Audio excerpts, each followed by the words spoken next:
er en formel, vi ubevidst benytter os af, når vi stagnerer i kriser og konflikter og pres og stress, og skaber resultater, som vi rent faktisk ikke er stolte af.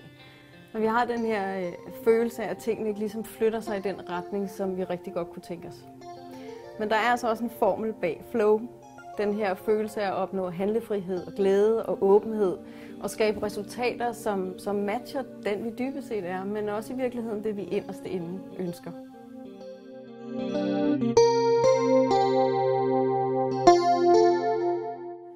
Jeg har aldrig rigtig selv følt, at det gav mening at have stor succes på et område af mit liv, og så var der ligesom et andet område, der haltede helt vildt.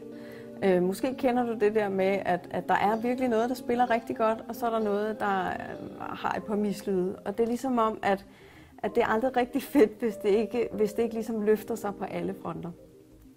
Det her med at få en ny bolig, og så er økonomien helt til hest, eller at cashflowet er helt vildt stort, og så hader vi det, vi laver, eller kroppen er ved at stå af i stress, eller vi glemmer at være sammen med dem, vi dybest set elsker.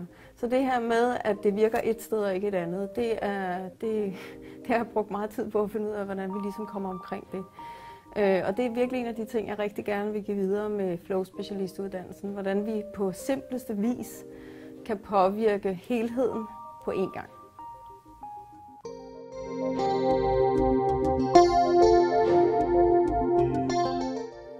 Jeg har altid været ekstremt fascineret af kroppen.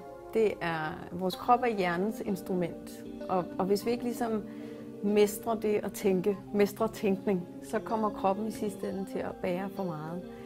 Vi har taget en krop på os for at lære igennem den fysiske verden, og det betyder, at der er nogle helt grundlæggende og fundamentale love, som vi skal leve i overensstemmelse med, hvis vi skal åbne op for vores flow.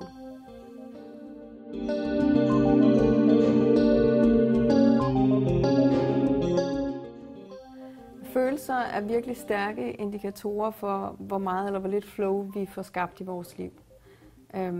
Nogle følelser åbner vores system helt op, og andre lukker det fuldstændig ned. Mange mennesker kan godt have følelsen af at følelser er noget, der skal skjules, eller negligeres, eller pakkes væk, eller noget, der er svært at stå ved. For mig er følelser et hardcore ledelsesredskab, når det kommer til at skabe flow i vores liv. Det handler ikke om, at vi skal være i følelsernes magt og i reaktion til alt, hvad der foregår omkring os, men det handler om, at vi skal være i følelsernes forståelse. Så når vi forstår, hvad det er følelser i virkeligheden vil fortælle os, og hvad budskaber og tolkning vi ligesom kan få ud af det, så bliver det meget nemmere at skabe en retning, der er hensigtsmæssig for os.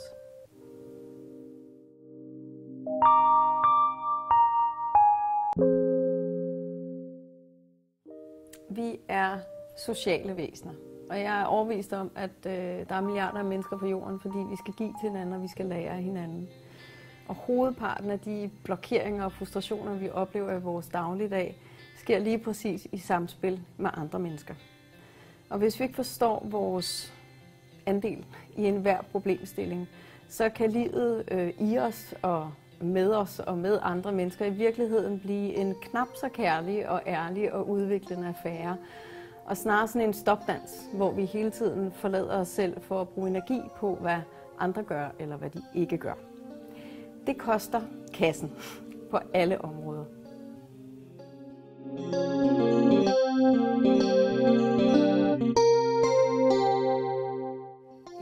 I selvudviklingsbranchen, eller selvhjælpsbranchen, eller konsulentbranchen, hvad vi nu kalder den branche, eller hvad jeg nu kalder den branche, jeg selv er en del af, der oplever jeg tit, at der bliver talt meget, der bliver tænkt meget, der bliver teoretiseret meget, ofte meget mere, end der bliver handlet på og udlevet. Jeg har hørt den her sætning, ja, jeg ved det godt, men, eller, jamen, jeg ved godt, jeg lige skal have rykket på det, men rigtig mange gange i mit arbejde. Og det vil jeg virkelig gerne lave om på med Flow-specialistuddannelsen. I min optik, der ved man ikke rigtig noget, før man har gjort det. Altså den viden, vi opnår, når vi rent faktisk har erfaret og integreret det, når vi har stået med fingrene i bolledejen, den er guld værd. Det kan være ret fristende sådan at forcere og tænke, nu skal jeg også bare gøre noget. Faktisk lige så fristende kan det være at stagnere i handlingslammelsen. Så det er sådan de to modpoler, vi helst skal undgå, hvis vi gerne vil styrke vores flow. Balanceret handling er ubetinget en forudsætning for at kunne arbejde stille og roligt kontinuerligt fremad, uden de her 2 skridt frem og 10 tilbage. Når vi er klar til virkelig at rykke på de ting, som vi dybest set og helt inderst inde godt ved, der skal handles på, så kommer alle blokeringer for flow helt op til overfladen.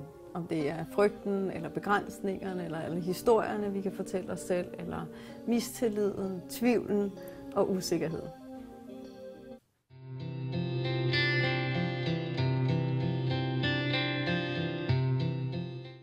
Jeg synes, det smukke ved livet er, at selvom vi kan være udfordret og føle, at tingene ikke altid er easy peasy, så kan vi stadigvæk selv påvirke 100%, hvor meget vi lukker op og hvor meget vi lukker i. Der er i min optik ingen eller intet, der behøver at stagnere i modstand og frustration.